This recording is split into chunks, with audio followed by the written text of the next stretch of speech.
जैसे अपन यदि देखें तो एक प्रकार से अंग्रेजों की विजय का जो बीज बोया गया था वो प्लासी के युद्ध में बो दिया गया था।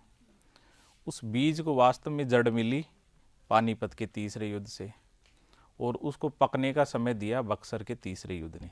तो अपन ये कह सकते हैं कि प्लासी के युद्ध ने अंग्रेजी साम्राज्य के लिए बीज रोपण का कार्य किया। उस बीज को जड़ प्रदान की पानीपत के तीसरे युद्ध ने, या अपन ये कह सकते हैं जड़ एवं पकने का अवसर दिया पानीपत के तीसरे युद्ध। तो इसकी शुरुआत करो। पानी वास्तव में प्लासी के युद्ध ने अंग्रेजों की शक्ति का बीजारोपण किया था।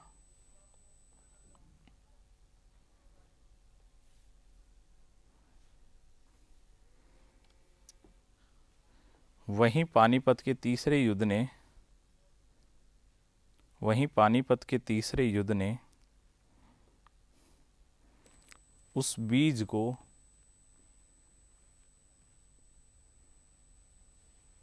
जड़ जमाने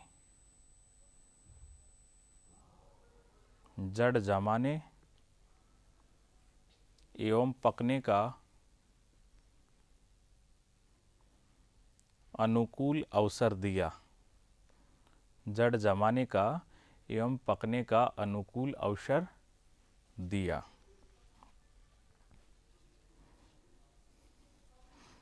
इस युद्ध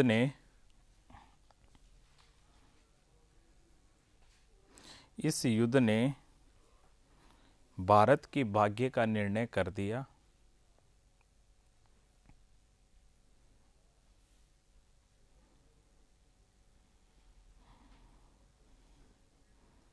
साथ ही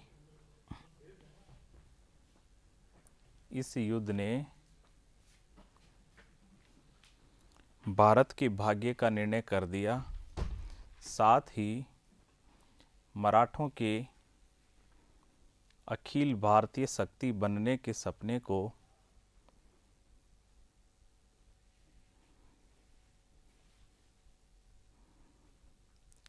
को चकनाचूर कर दिया।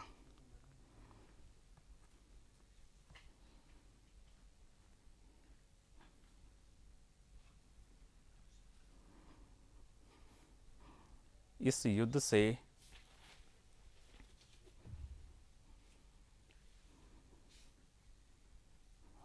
अपराजय समझे जाने वाली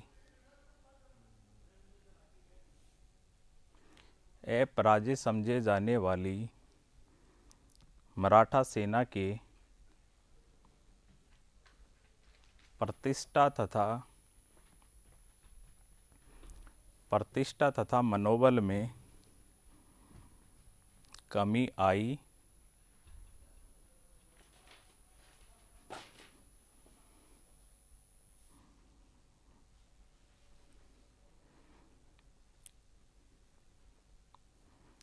तो इसमें ये तो हो गया कि मराठों के तो कैसे हो गए कि जो अपराजय समझे जाते थे उनकी प्रतिष्ठा धूमिल हो गई, और उनकी जो शक्ति थी और उनका जो मनोबल था वो कमज़ोर हो गया। अब इसमें अपन देखेंगे मुग़ल बादशाह कैसा हुआ। तो इस युद्ध से मुग़ल बादशाह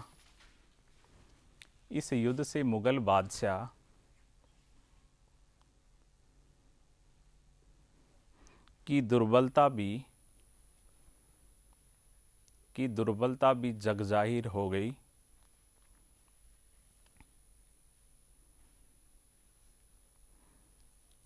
इस युद्ध से मुग़ल बादशाह की दुर्बलता भी जगजाहिर हो गई तथा उसकी स्थिति अब काफ़ी कमज़ोर हो चुकी थी,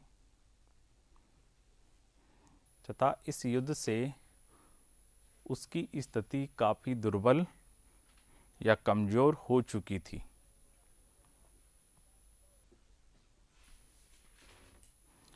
और अपन देखते हैं 1759 के बाद में वो अब्दाली के जो सेना नायक थे उनसे डर के दिल्ली से कहाँ चले गए थे, इलाहाबाद। तो वहीं इलाहाबाद में रुके रहते हैं। तो इसमें अपन ये भी लाइन जोड़ सकते हैं कि वैसे भी मुग़ल बादशाह अब्दाली के डर से 1759 से इलाहाबाद में रह रहे थे। इसमें लिख सको वैसे भी मुगल बादशाह 1759 ईस्वी के बाद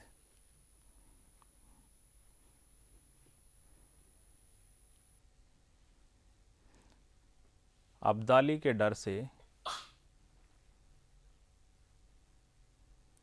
इलाहाबाद में रुका हुआ था।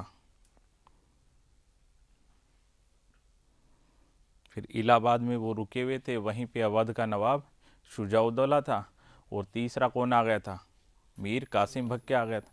तीनों इलाहाबाद में साथ साथ मिल गए और बक्सर का युद्ध हो गया। तो दो शक्तियां तो अपन ने देख ली इसमें, मराठों की प्रतिष्ठा भी धूमिल हो गई, मुगलों की भी हो गई। तीसरा कौन था, अहमद शाह अब्दाली। प्रश्न में यही था ना कि भाई उन शक्तियों को लाभ नहीं हुआ जो इसमें थी, तो इसमें लिखो अहमद शाह अब्दाली, अहमद शाह अब्दाली को भी, अहमद शाह अब्दाली को भी कोई विशेष लाभ प्राप्त नहीं हुआ, अहमद शाह अब्दाली को भी कोई विशेष लाभ नहीं हुआ,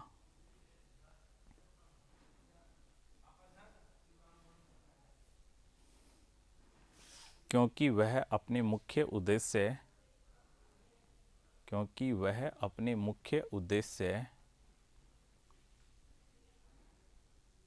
धन प्राप्त करके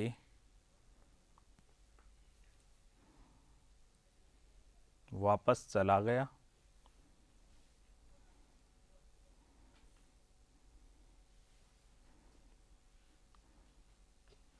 क्योंकि उसकी साम्राज्य विस्तार में रुचि कम थी।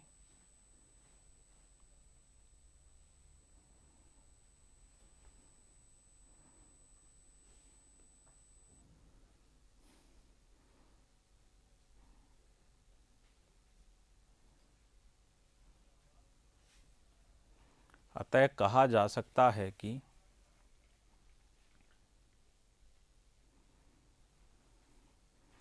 मराठों मुगलों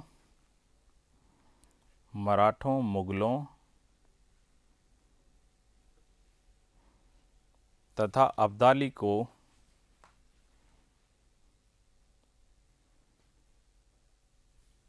इस युद्ध से कोई विशेष लाभ नहीं हुआ, इस युद्ध से कोई विशेष लाभ नहीं हुआ।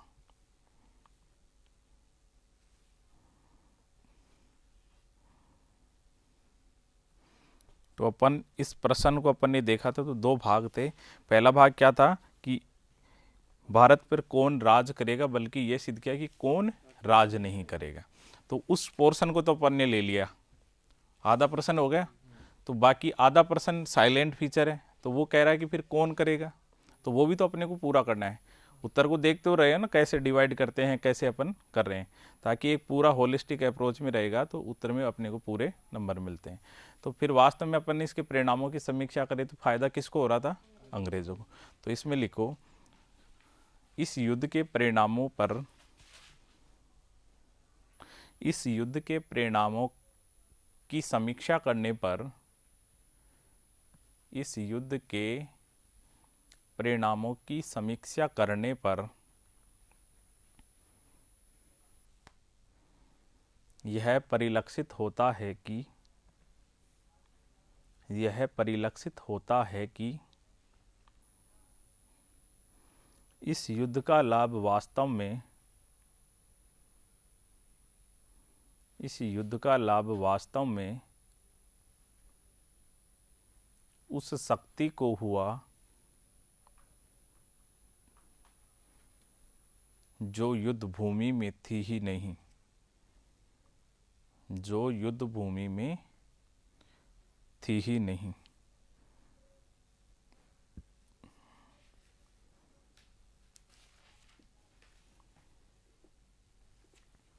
अर्थात अंग्रेजों को इसका लाभ हुआ।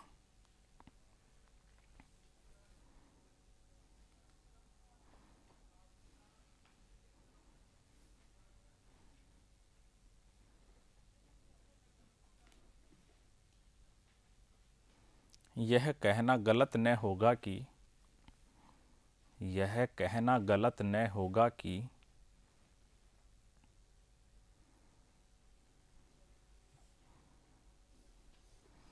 इस ऐतिहासिक लड़ाई ने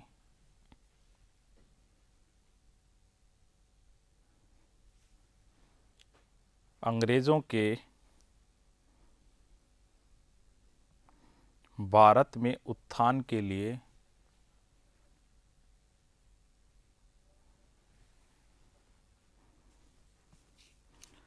मार्ग खोलकर बाधाओं को दूर कर दिया। बाधाओं को दूर कर उत्थान के लिए मार्ग खोलकर बाधाओं को दूर कर दिया।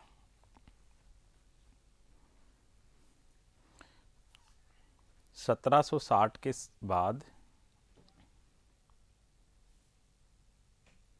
या 1760 तक 1760 तक डच तथा फ्रांसीसियों को 1760 तक डच तथा फ्रांसीसियों को पराजित करने के बाद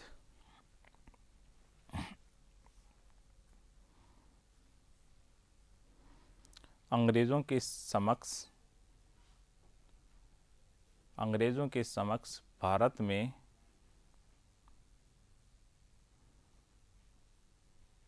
सबसे बड़ी चुनौती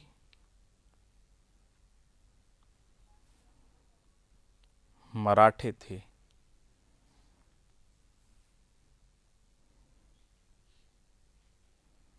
जो इस युद्ध के बाद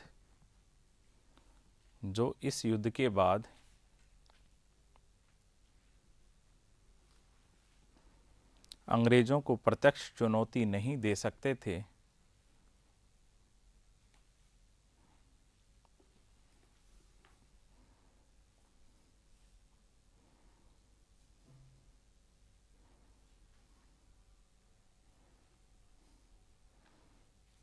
इस प्रकार इस युद्ध ने यह सिद्ध कर दिया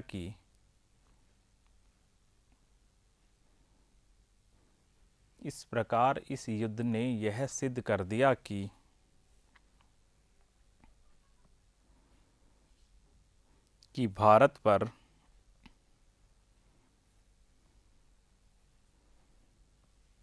मराठे मुगल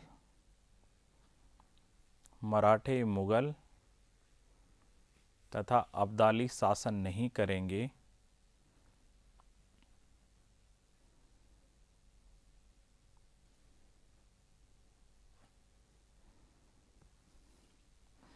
लेकिन एक संभावना इस युद्ध के बाद यह प्रतीत होने लग गई थी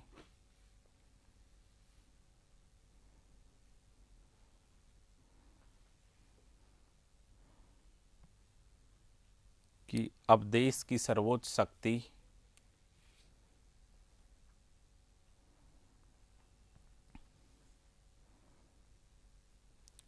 अंग्रेज होंगे।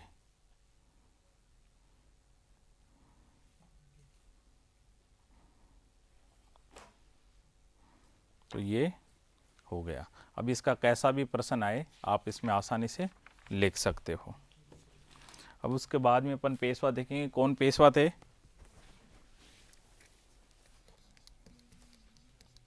माधव राव का टाइम पीरियड है।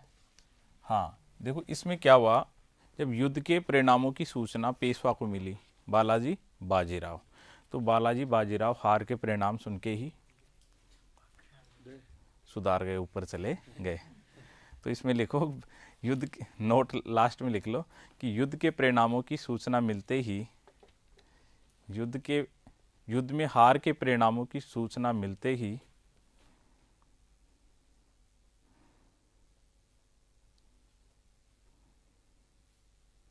पेशवा बालाजी बाजीराव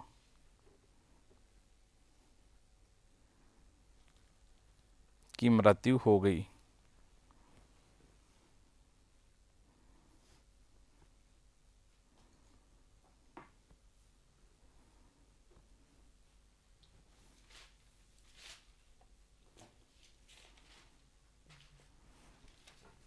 अब देखो इनका टाइम पीरियड है 1761 से 1772। अब इनके टाइम में अपन देखते हैं क्या क्या होता है। तो एक बार देखो, इसमें सबसे पहले इसके टाइम में क्या होता है, ये बालाजी जो बाजीराव थे, पेशवा पद वंशाणु का था, तो बालाजी बाजीराव के पुत्र थे। पहली बात है बाजीराव के पुत्र थे। ये क्या थे, अल्पवयस्क थे, कम उम्र के थे। इस कारण इनका एक संरक्षक नियुक्त किया। इनके चाचा थे रघुनाथ राव, रघुनाथ राव, जो बाद में मराठाओं के लिए खलनायक साबित होंगे, रघुनाथ राव, जिनका उपनाम था राघोबा। तो बालाजी बाजीराव की मृत्यु के बाद में उनका पुत्र अल्पवयस्क था माधव राव, इसलिए अपने चाचा रघुनाथ राव की देखरेख में ये शासन करने लग गए। अब इन्होंने कुछ विजय की थी। एक तो हैदराबाद के निजाम को हराया, और निजाम को हराकर एक संधि करता है 1763 में, राक्षस भुवन की संधि, राक्षस भुवन की संधि। दूसरा, इसने हैदर अली का जो साम्राज्य था वहाँ पे भी ये आक्रमण करता है और उनके क्षेत्र में चौथ वसूली करने का अधिकार प्राप्त कर लेता है। तीसरा, इसने मालवा और बुंदेलखंड पे अधिकार कर लिया, मालवा और बुंदेलखंड पे, हैदर अली बुंदेलखंड। अब देखो, इसने जो ये विजय पाई किस समय पाई, पानीपत के तीसरे युद्ध के बाद में। तो एक तरीके से मराठों को एक तरीके से निजाम पे वापस हैदर अली से टैक्स लेता है चौथ, और मालवा और बुंदेलखंड पे अधिकार कर लेता है। तो मराठों की शक्ति जो पानीपत के थर्ड युद्ध के बाद में लगभग कमज़ोर हो गई थी, क्षीण हो गई थी, उसको वापस इन्होंने संगठित किया मराठा साम्राज्य। इसलिए ऐसा कहा जाता है कि जो इनकी मृत्यु हो गई थी 1772 में, जो नुकसान पानीपत के तीसरे युद्ध से मराठों को नहीं हुआ, उससे ज़्यादा नुकसान तो माधवराव की मृत्यु से हुआ था। तो इन्होंने क्या क्या किया, अल्पवयस्क थे, चाचा रघुनाथ राव के संरक्षण में शासन किया, निजाम से 1763 में राक्षस भुवन की संधि की, हैदर अली से चौथ वसूली की, और मालवा और बुंदेलखंड पे अधिकार कर लिया। एक और चीज़ इन्होंने की, जैसा अभी अपन ने पढ़ा था कि शाह आलम 1759 में कहाँ चला गया था, इलाहाबाद। इलाहाबाद में निर्वासित जीवन जी रहे थे वहाँ पे। तभी 1772 में माधवराव, एक व्यक्ति था मराठों का, महादजी सिंधिया। कौन थे, महादजी सिंधिया। तो महादजी सिंधिया के सहयोग से वापस राजा बनवाता है 1772 में, किसको, शाह आलम को। तो 1772 में शाह आलम को दिल्ली की गद्दी पे बैठाता है, शाह आलम को दिल्ली गद्दी पर वापस बैठाता है। ये इनकी वापस बड़ी उपलब्धि थी कि ये इस लायक हो गए थे कि वापस भारत पे शासन करने के लिए कौन वापस बढ़ रहे थे, मराठे, और उनका सहायक कौन बन गए, मराठे बन गए। फिर 1772 में क्षय रोग से इनकी मौत हो जाती है, 1772 में क्षय रोग से मृत्यु हो जाती है। और इस प्रकार पानीपत के तीसरे युद्ध के बाद में जो कमज़ोर मराठे हुए थे उनको वापस संगठित कर ही रहे थे, तभी इनकी अचानक मृत्यु हो जाती। तो पहला इसमें लिखो, बालाजी बाजीराव की मृत्यु के बाद, बालाजी बाजीराव की मृत्यु के बाद उनका छोटा पुत्र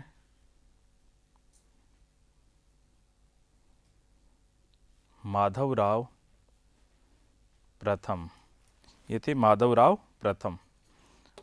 तो उनका पुत्र माधवराव प्रथम पेशवा बने।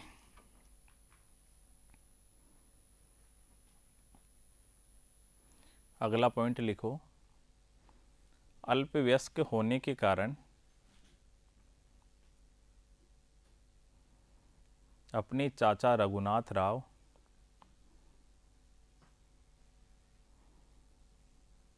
के संरक्षण में शासन करने लगे।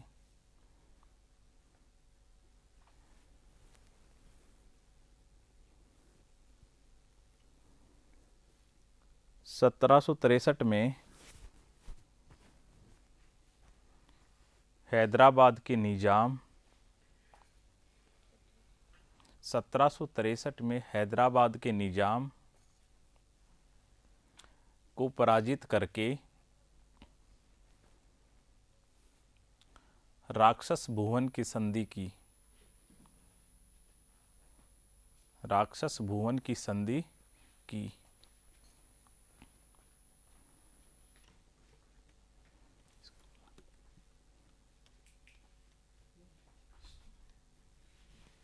राक्षस भुवन की संधि की। अगला लिखो, मैसूर के शासक हैदर अली को, हैदर अली कहाँ का था? मैसूर का। तो मैसूर के शासक हैदर अली को हराकर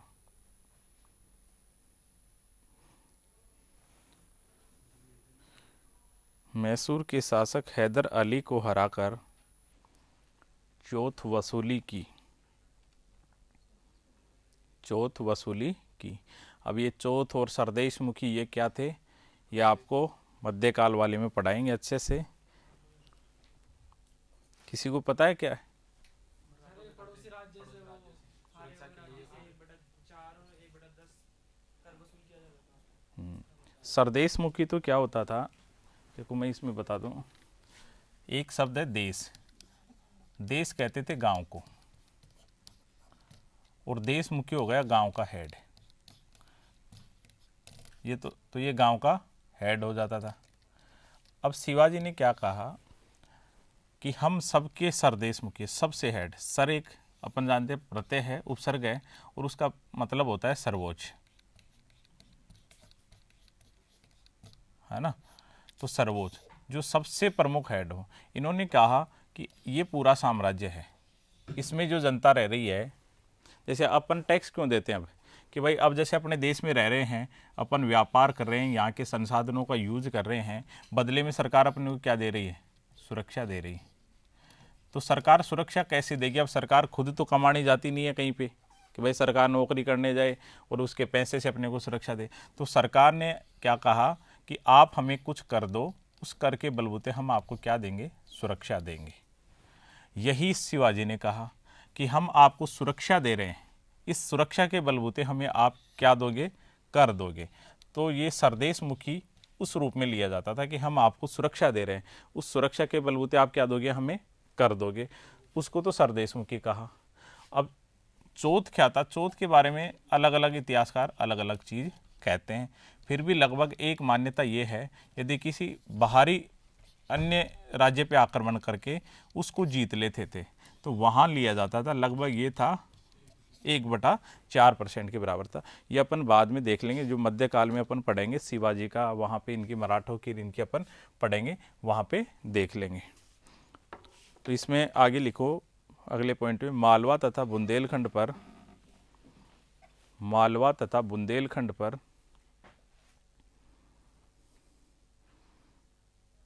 माधवराव प्रथम के समय, माधवराव प्रथम के समय मराठों ने अधिकार कर लिया।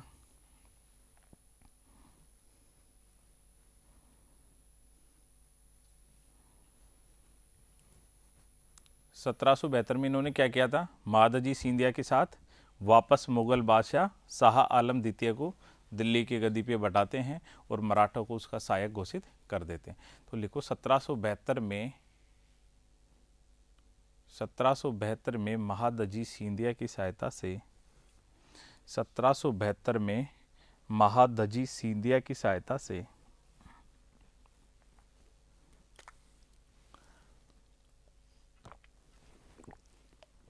मुगल बादशाह शाह आलम द्वितीय को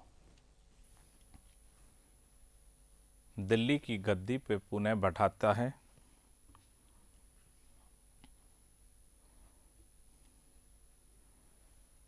दिल्ली की गद्दी पे पुनः बैठाता है।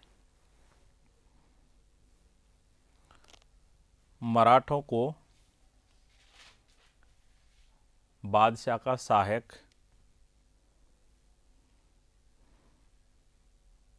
नियुक्त करवाया कि बादशाह के सहायक अब कौन हो गए, मराठे हो गए। और मुगल बादशाह 1759 से ही जो रोहिला का सरदार था नजीब-उद-दौला, उसके डर से कहाँ चला गया था, इलाहाबाद चले गए थे और वहीं निर्वासित जीवन जी रहे थे। और जो इलाहाबाद की प्रथम संधि हुई थी उसके तहत एक अंग्रेज़ों ने उसको पेंशन की व्यवस्था कर दी थी कि उनके रहने खाने की जो व्यवस्थाएं हो जाएं। इसलिए इलाहाबाद की प्रथम संधि से, चूँकि अंग्रेज़ों को उन्होंने कौन से अधिकार दिए थे, दीवानी अधिकार, बंगाल, बिहार और उड़ीसा को। तो लास्ट पॉइंट लिखो, 1772 में क्षय रोग से माधवराव प्रथम की, क्षय रोग से, क्षय अपन टीबी कहते हैं ना जिसको, टीबी के और क्या क्या नाम है, साइंस तो पढ़ा होगा ना आपने, क्षय, तपेदिक, यक्ष्मा। मैंने जैसे एक तो अपन कई जगह शब्द पढ़ते हैं, एक तो सिक्योरिटी होता है और एक होता है डिफेंस पढ़ते हैं अपन, इनमें क्या अंतर होता है? इसको तो अपन बोलते हैं सुरक्षा और इसको बोलते हैं अपन प्रतिरक्षा या रक्षा। बोलते हैं ना अपन डिफेंस टेक्नोलॉजी पढ़ते हैं, ऐसा थोड़ी पढ़ते हैं सिक्योरिटी टेक्नोलॉजी, कभी नहीं पढ़ते, डिफेंस टेक्नोलॉजी पढ़ते हैं। तो प्रतिरक्षा होती है, ये अपना जैसे देश है, किसी बाहरी चीज़ से यदि रक्षा की जाए तो उसको बोलते हैं प्रतिरक्षा। और सुरक्षा का मतलब होता है आंतरिक जो कोई एलिमेंट्स होते हैं, तत्व होते हैं, उनसे रक्षा करना, वो होता है सिक्योरिटी। तो अपनी जो सिक्योरिटी फोर्सेज होती हैं वो आंतरिक मामलों के लिए होती हैं, और डिफेंस के लिए जैसे आर्मी है, नेवी है, एयरफोर्स है, ये बाहरी ताकतों से। ऐसे जो अपनी रिसर्च एजेंसी ऐसे ही तो बनी है, जैसे आईबी है और रो है। रो बाहर के लिए देती है, बाहर विदेशों में भारत के खिलाफ कोई असामाजिक गतिविधि या राष्ट्र विरोधी गतिविधियाँ तो नहीं हो रही है। जैसे देश के अंदर ज़्यादातर आईबी पता करती है, एनआईए है वो करती है। एनआईए आतंकवाद से संबंधित जो घटनाएं होती हैं ना उनको डील करती है। जो अपने ये हुआ था ना मुंबई का हमला, उसके बाद में इसको बनाया गया था एनआईए को। तो वास्तव में देखा जाए तो माधवराव प्रथम अंतिम सफल पेशवा था। इनके मृत्यु के बाद मराठा साम्राज्य को सबसे ज़्यादा नुकसान होता है। तो इसमें लिखो, यह अंतिम सफल पेशवा था, यह अंतिम सफल पेशवा था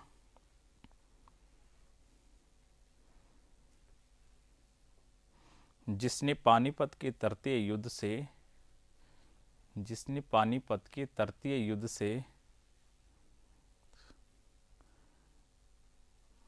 मराठों की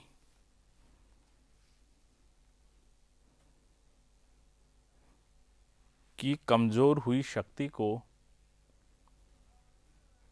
वापस संगठित किया,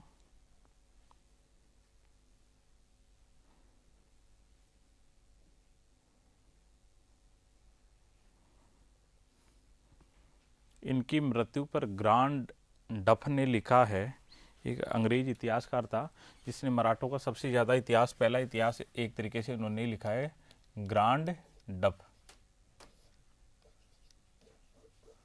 ग्रांड, इनकी मृत्यु पर ग्रांड डफ ने कहा है, इनकी एक बुक्स थी मराठों का इतिहास, वो प्रश्न पूछते हैं जैसे ये नेट एग्जाम हो इनमें, मराठों का इतिहास, the history of Marathas.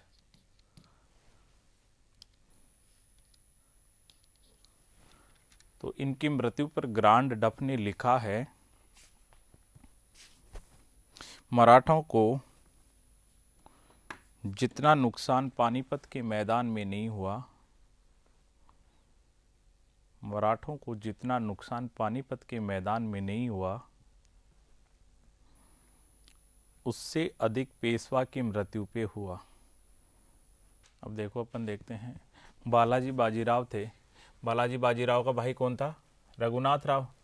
Raghunath Rao हो गए ना भाई, बालाजी बाजीराव की मृत्यु के बाद पुत्र बैठा अल्पवयस्क, और उसके चाचा कौन थे, रघुनाथ राव। अब रघुनाथ राव की इच्छा ये थी कि बालाजी बाजीराव की मृत्यु के बाद पेशवा मैं बनूं, लेकिन उसी समय माधवराव को बना दिया, तो उनकी जो महत्वाकांक्षा थी पेशवा बनने की वो धूमिल हो गई।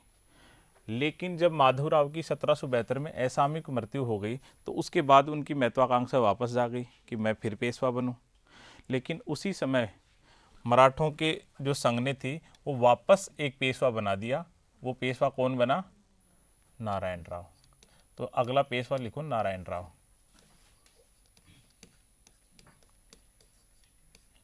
1772 से 1773।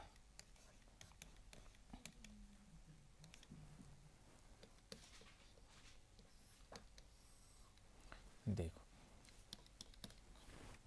ये थे माधवराव प्रथम थे ना, उनके छोटे भाई थे। माधवराव प्रथम के छोटे भाई थे।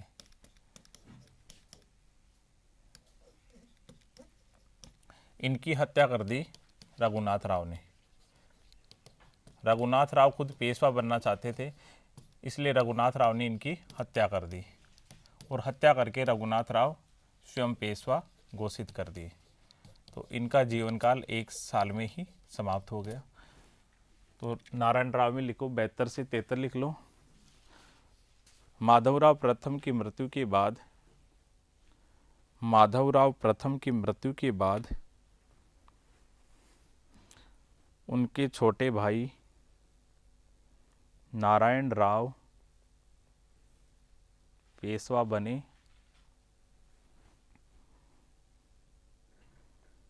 लेकिन उनके चाचा रघुनाथ राव ने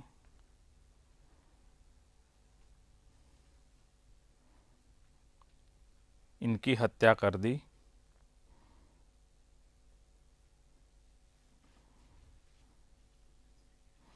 रघुनाथ राव का दूसरा नाम क्या था? राघोबा। राघोबा। तो राघोबा पेशवा बन गए। अब कुछ समय के लिए ये राघोबा ही पेशवा रहते हैं, लेकिन उसको अपन मराठों की पेशवा टाइमलाइन में मानते नहीं है, क्योंकि उन्होंने ज़बरदस्ती से पेशवा बने थे। उनकी जो परिषद होती थी उन्होंने मान्यता नहीं दी। तो इनके बाद नारायण राव के बाद में पेशवा बनता है माधवराव नारायण राव प्रथम।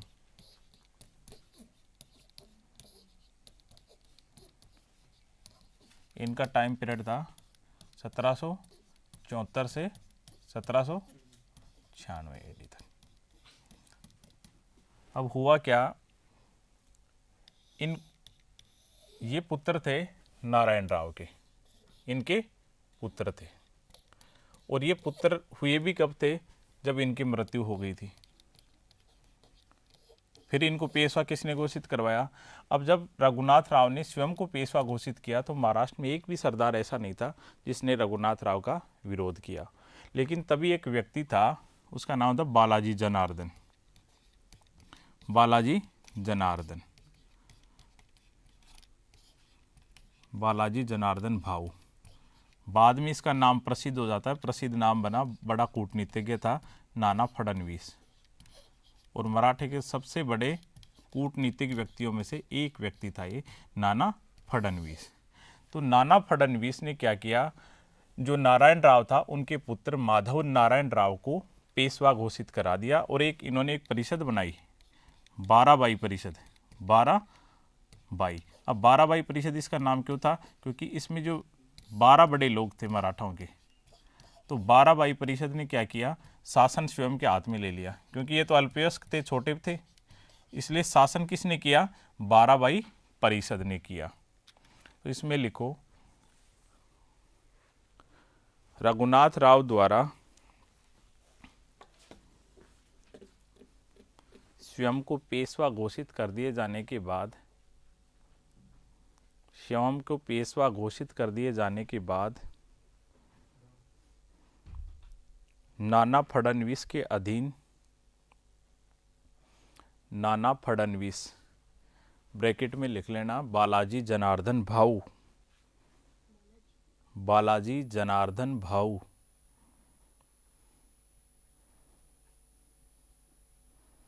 बालाजी जनार्दन भाऊ। तो नाना फडणवीस के अधीन एक 12 परिषद की, 12 परिषद का गठन किया गया।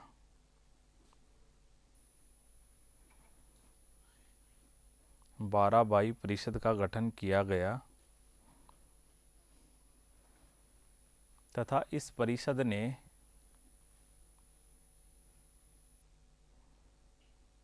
नारायण राव के पुत्र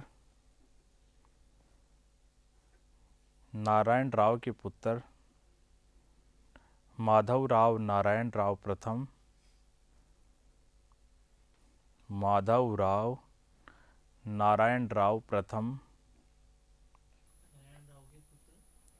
ये पूरा नाम था माधवराव नारायण प्रथम। तो 12वां परिषद ने नारायण राव का पुत्र कौन था? माधवराव नारायण राव प्रथम को पेशवा घोषित कर दिया। दूसरी तरफ रघुनाथ राव ने स्वयं को पेशवा घोषित कर ही रखा था, तो अब उसको पेशवा से हटाएंगे तो वो कहाँ चला गया? अंग्रेज़ों के पास। और अंग्रेज़ों के पास जाके वो संधि कर लेता है सूरत की संधि। और सूरत की संधि जब उन्होंने की, इसी के साथ प्रथम आंग्ल मराठा युद्ध शुरू हो जाता है। वो युद्ध अपन बाद में लेंगे, एक बार इन पेशवाओं को निपटा देते हैं, उसके बाद इनके 3 युद्ध होते हैं आंग्ल मराठा, उनको लेते हैं। तो माधव नारायण राव को घोषित कर दिया। इसमें क्या किया आप देखो, अपन देखते हैं। रघुनाथ राव ने 1775 में अंग्रेज़ों के साथ जाकर सूरत की संधि कर ली। रघुनाथ राव ने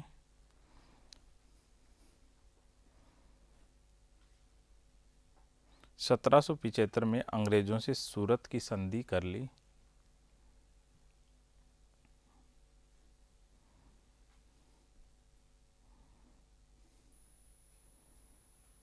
अगला पॉइंट लिखो, इसमें रघुनाथ राव को मराठों को क्या कहा जाता है? खलनायक।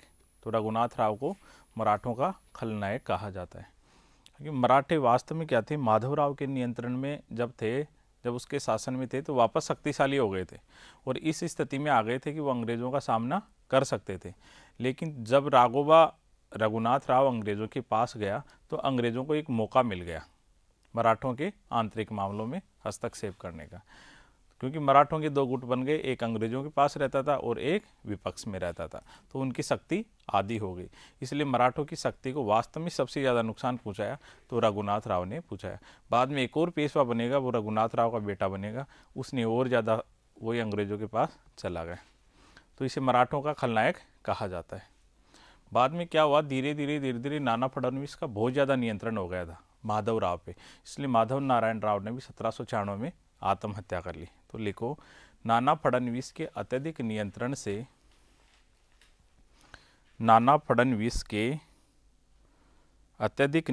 से दुखी होकर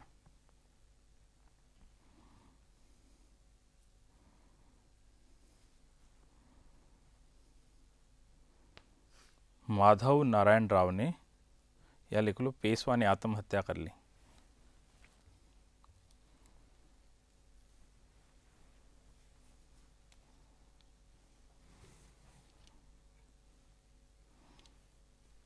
अब ये 1795 का टाइम ऐसा आता है कि मराठों के जो बड़े बड़े लीडर हैं वो भी वापस उनकी मृत्यु हो जाती है।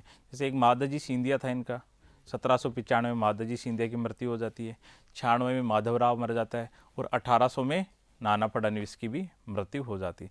तो 3 बड़े लीडर इनके एक साथ मर जाते हैं। इसलिए जो मराठों में जो सबसे बुद्धिमान माना जाता था उस टाइम में फडणवीस, उसकी मृत्यु हो जाने से अंग्रेज़ों के साथ वार्ता करना, मराठों को संगठित रखना, सरदारों को आपस में जोड़े रखना, वो सब चीज़ें इनकी अब धीरे धीरे कमज़ोर होने लग गई। और इनके बाद पेशवा बनेगा बाजीराव द्वितीय। तो इसमें ये भी लिख लो 1795 में, नोट लगा के लिख लो या ऐसे लगा लो, 1795 में तो माधवजी सिंधिया और 1800 में फडणवीस की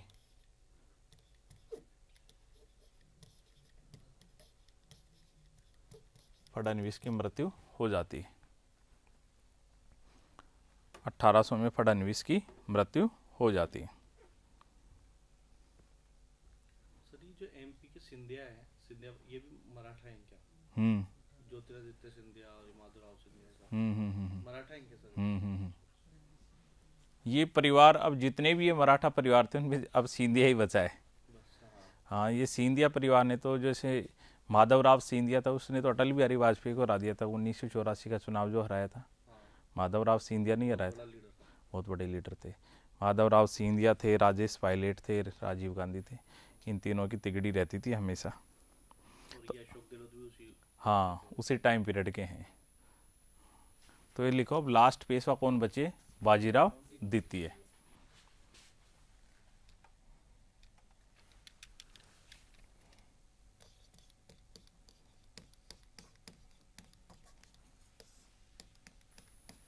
इनका टाइम पीरियड था 1796 से 1818।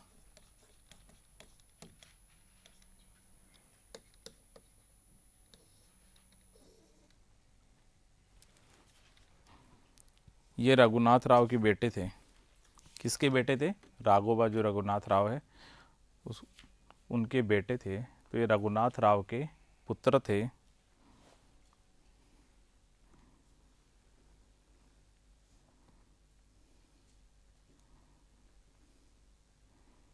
अब क्या हुआ, माधोजी सिंधिया की भी मृत्यु हो गई। 2-3 साल बाद में फडणवीस की भी मृत्यु हो गई। तो अभी तक क्या थे, इन सरदारों के कारण पेशवा का पद कमज़ोर हो गया था। तो बाजीराव द्वितीय ने ये सोचा कि मैं पेशवा पद को वापस शक्तिशाली बनाऊंगा। लेकिन उसने शक्तिशाली बनाने के लिए अच्छी नीति के बजाय उन्होंने ये सोचा कि जो मराठा के सरदार हैं इनको ही आपस में लड़ाओ। तो उसने क्या किया, एक मराठे सरदार का पक्ष लिया, उसको दूसरे के खिलाफ लड़ा दिया, ताकि वो सरदार कमज़ोर हो जाएं तो पेशवा मजबूत हो जाएगा। लेकिन इस चक्कर में होता क्या है, एक पेशवा के ऊपर क्या करते हैं, जसवंतराव होलकर था एक सरदार, उस जसवंतराव होलकर ने पेशवा के ऊपर आक्रमण किया। आक्रमण करते ही बाजीराव द्वितीय कमज़ोर था, ये भी अंग्रेज़ों के पास चला जाता है और उसके बाद लगभग अंग्रेज़ों का अधिकार इन पे हो जाता है। तो इसमें लिखो, बाजीराव द्वितीय ने पेशवा का प्रभाव बढ़ाने के लिए बाजीराव द्वितीय ने पेशवा का प्रभाव बढ़ाने के लिए मराठा सरदारों को आपस में लड़वाया। मराठा सरदारों को आपस में लड़वाया।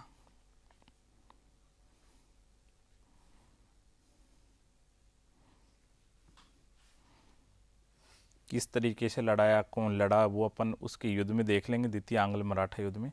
इसमें ये लिखो, यह अंतिम पेशवा था और प्रथम थे बालाजी विश्वनाथ, 1713 में बने थे और बाजीराव सेकंड लास्ट पेशवा थे, बाजीराव द्वितीय।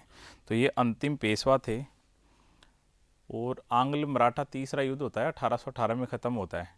उस युद्ध के बाद में अंग्रेज़ों ने क्या किया, पेशवा पद को समाप्त कर दिया और बाजीराव द्वितीय को यहाँ से भेज देते हैं यूपी। और यूपी में एक स्थान है बिठूर, तो बिठूर की इनको जागीर दे दी और वहाँ का इनको जागीरदार बना दिया, वहीं पे ये रहने लग गए। और बाद में पेशवा की जगह पद को समाप्त कर देते हैं और वापस शासक शुरू करते हैं। और अंग्रेज़ों ने शिवाजी का वंशज था, वो अभी भी चल रहा था, तो वहाँ शिवाजी का वंशज का एक व्यक्ति था प्रताप सिंह, उसको वापस शासक बना देते हैं। शक्तिशाली अंग्रेज अपने अधीन कर ही लेते हैं। तो कहाँ तक लिखा, ये अंतिम पेशवा था। 1818 में पेशवा के पद को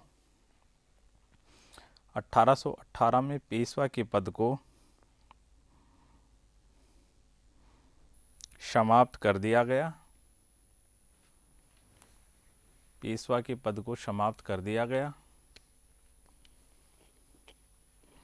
तथा बाजीराव द्वितीय को पेंशन देकर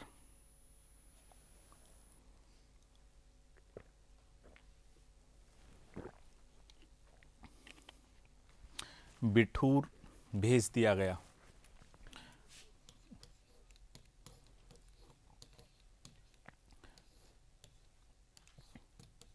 यूपी में है। बाद में 1857 की क्रांति में देखेंगे, जो ताता टोपे थे वो इन्हीं के नेतृत्व में लड़ रहे थे, बाद में वो अपन देख लेंगे। नाना साहब जो थे वो इन्हीं के बाजीराव द्वितीय के वंशज थे। इसके बाद शिवाजी के वंशज ने पेशवा पद को समाप्त कर दिया, तो फिर वहाँ पे वापस छत्रपति के शुरू करते हैं। तो इसके बाद शिवाजी के वंशज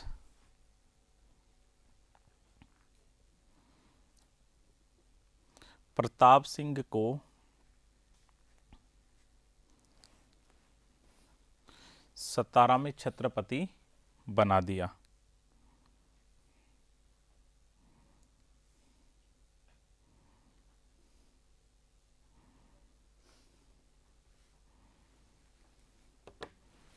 अब अपन देखते हैं 3 आंग्ल मराठा युद्ध हुए हैं। आंग्ल मराठा युद्ध,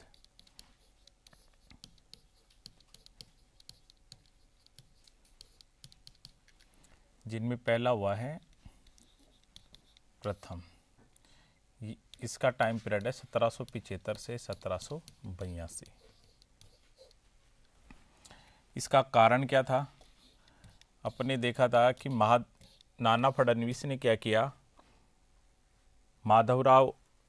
नारायण राव की मृत्यु के बाद उनका पुत्र था माधव नारायण राव, उनको पेशवा घोषित कर दिया। उनके पेशवा घोषित होते ही रघुनाथ राव हताश हो गया था, रघुनाथ राव या राघोबा। तो राघोबा यहाँ से कहाँ चला जाता है? अंग्रेज़ों के पास। तो राघोबा यहाँ से चला जाता है अंग्रेज़ों के पास, और अंग्रेज़ों के साथ उसने संधि कर ली, सूरत की संधि। सूरत की संधि, और सूरत की संधि करके अंग्रेज़ों ने यह तय कर दिया कि हम आपको पेशवा बनाने में सहयोग करेंगे। बदले में संधि के कुछ प्रावधान थे, उसके अकॉर्डिंग जो सालसेट, बसीन, थाना, ऐसे कुछ इलाके थे, इन्होंने कहा कि हम आपको वो दे देंगे। तो अंग्रेज इन पूना पे आक्रमण करने के लिए आ जाते हैं। उससे प्रथम आंग्ल मराठा युद्ध शुरू होता है। तो इसमें लिखो प्रथम आंग्ल मराठा युद्ध। प्रथम आंग्ल मराठा युद्ध, टाइम पीरियड लिख लो 1775 से 82। और इस समय अंग्रेज गवर्नर जनरल था वारेन हेस्टिंग्स। वारेन हेस्टिंग्स, जिसने द्वैध शासन व्यवस्था को खत्म किया था। तो प्रथम अंग्रेज मराठा युद्ध 1775 से 1782। और अंग्रेज गवर्नर जनरल कौन थे? तो इसमें लिखो यह अंग्रेज गवर्नर जनरल वारेन हेस्टिंग्स के समय हुआ था।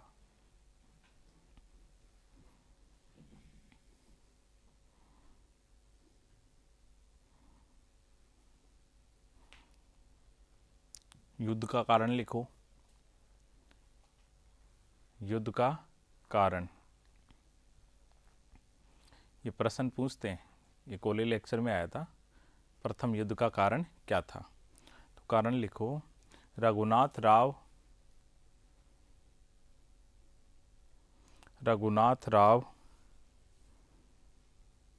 द्वारा मार्च 1775 को, रघुनाथ राव द्वारा मार्च 1775 को अंग्रेजों के साथ सूरत की संधि, अंग्रेजों के साथ सूरत की संधि करने तथा अंग्रेजों द्वारा सूरत की संधि करने तथा अंग्रेजों द्वारा उसको पेशवा स्वीकार करना, अंग्रेजों द्वारा उसको पेशवा स्वीकार करना।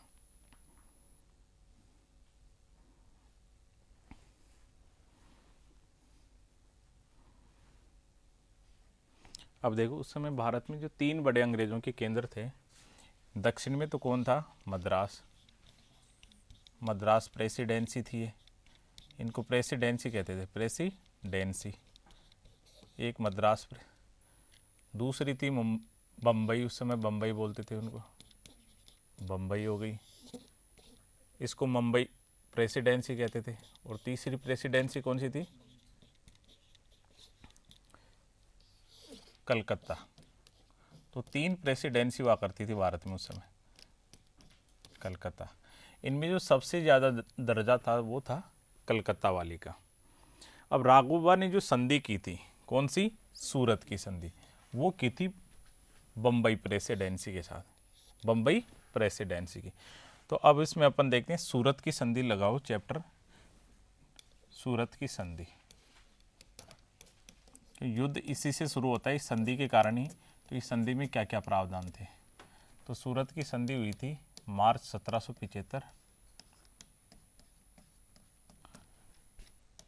Raghoba versus Bombay presidency.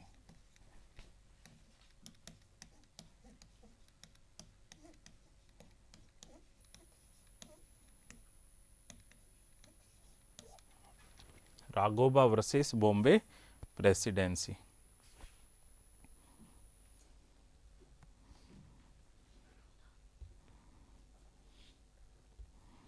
इसमें दो ही प्रावधान थे मुख्य। एक प्रावधान तो ये किया था कि अंग्रेज रघुनाथ राव को क्या कर लेंगे, पेशवा स्वीकार कर लेंगे, बदले में ये इनको सैनिक सहायता उपलब्ध करवाएंगे।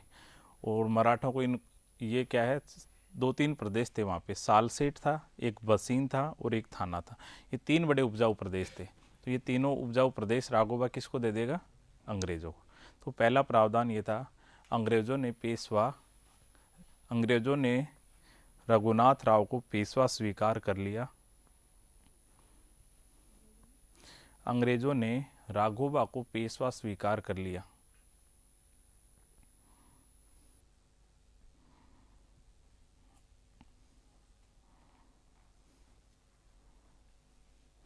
तथा उसको पेशवा बनने में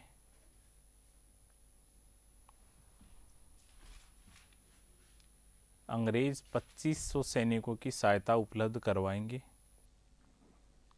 अंग्रेज 2500 सैनिकों की सहायता उपलब्ध करवाएंगे।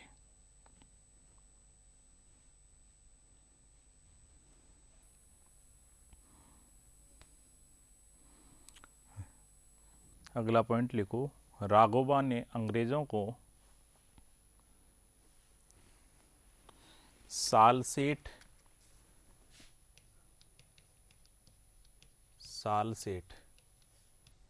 बसीन और थाना, राघोबा ने अंग्रेजों को सालसेट, बसीन तथा थाना अंग्रेजों को देना तय हुआ। अंग्रेजों को देना तय हुआ। एक और इसमें पॉइंट था भाई कि राघोबा यदि पूना के साथ कोई भी समझौता करेगा, पूना का मतलब पेशवा के साथ यदि कोई सहयोग करेगा या संधि करेगा तो अंग्रेजों से पहले विचार करेगा। तो इसमें लिखो, राघोबा पूना के साथ यदि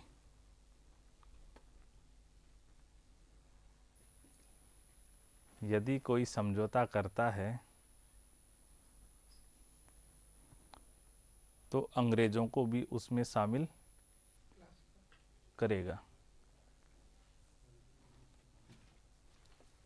अब देखो संधि के अनुसार क्या होता है, अंग्रेज इसकी सहायता के लिए चले जाते हैं और पूना पर आक्रमण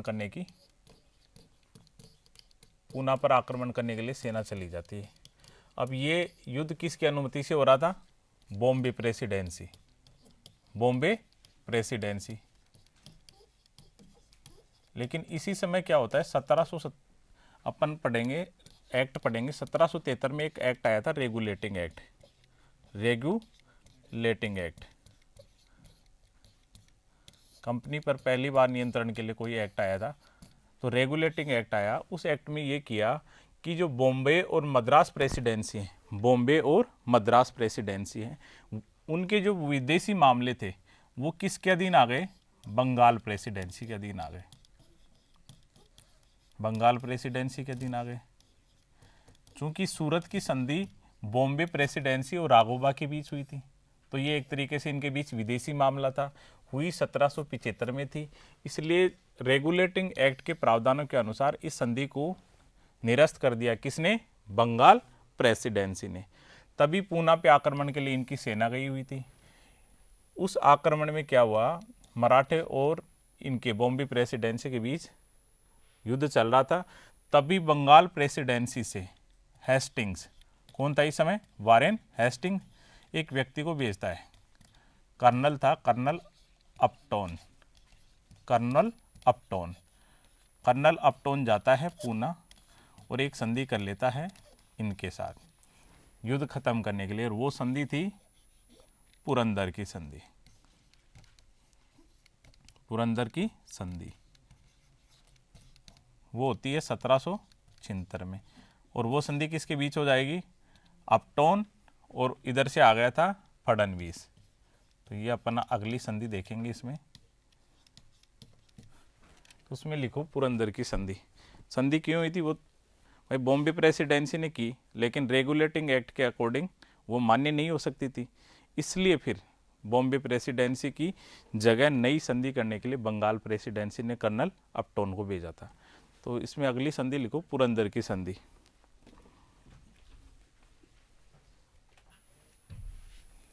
पुरंदर की संधि, पुरंदर की संधि ये हुई थी 1776 में।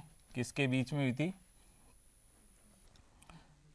Peshwa versus Bengal presidency. Bengal presidency इनकी तरफ से आया था अपटोन। अपटोन ये था कर्नल अपटोन, और इधर से आया था नाना फडणवीस।